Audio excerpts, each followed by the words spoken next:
ଆମେ ଆଜି ଆମ ପ୍ରିୟ ଜନ୍ମମାଟି ନିମା ବାପା ନିମାପଡ଼ା ନିମାପଡ଼ାରେ କ'ଣ ସବୁ ଅଛି? ଆରେ ପାଗଲା ନିମାପଡ଼ାର ଐତିହ୍ୟ ସଂସ୍କୃତି ପରମ୍ପରା ବିଷୟରେ ତତେ ମୁଁ କହୁଛି।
ବାପା ଏ ପବିତ୍ର ମାଟିର ନାଁ ନିମାପଡ଼ା କାହିଁକି?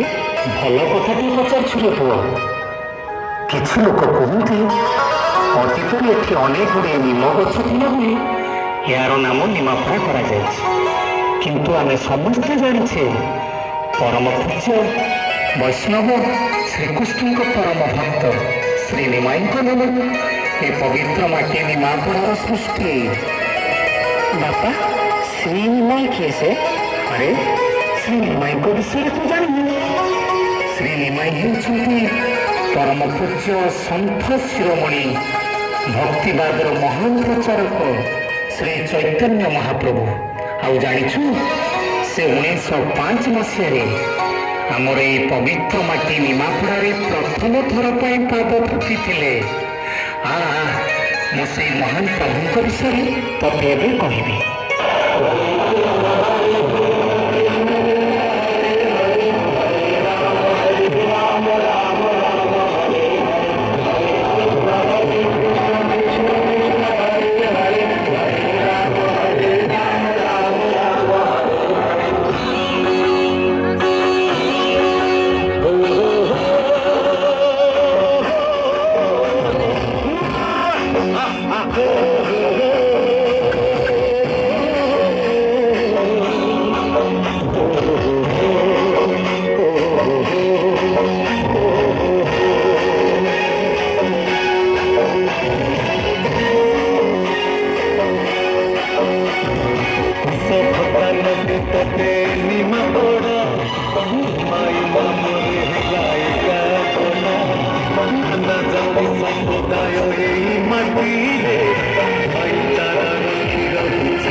ଖାଲି ସେତିକି ନୁହେଁ, ଏ ପବିତ୍ର ନିମାପଡ଼ା ମାଟିରେ ଅନେକ ମହାନ ଜନନାୟକ, ଅନେକ ସଂଗ୍ରାମୀ, ଅନେକ ବିପ୍ଳବୀ ଜନ୍ମ ନେଇ ଏ ମାଟି ପାଇଁ ଲଢ଼େଇ କରି ଅନେକ ଛାତି ଥରା ଇତିହାସ ରଚି ଯାଇଛନ୍ତି।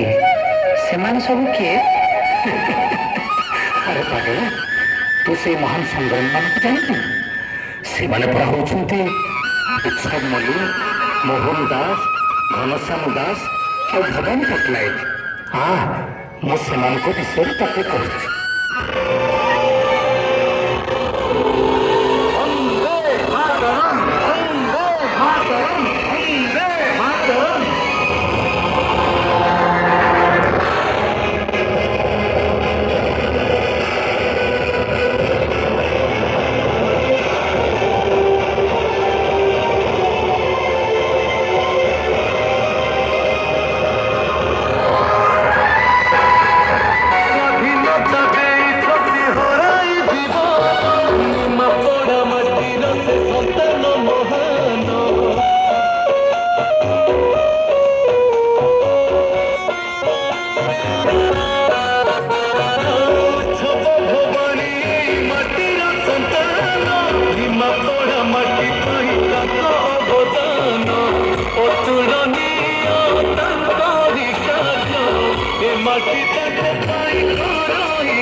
ଶୁଣିଲେ ନିମାପଡ଼ାର ଐତିହ୍ୟ ସଂସ୍କୃତି ପରମ୍ପରା ବେଶ ହୃଦୟସ୍ପର୍ଶୀ ଆଉ ମନମୁଗ୍ଧକର। ଜାଣିଛୁ ନିମାପଡ଼ାରେ ଅନେକ ଦେବାଦେବୀଙ୍କ ମନ୍ଦିର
স্বাভিমান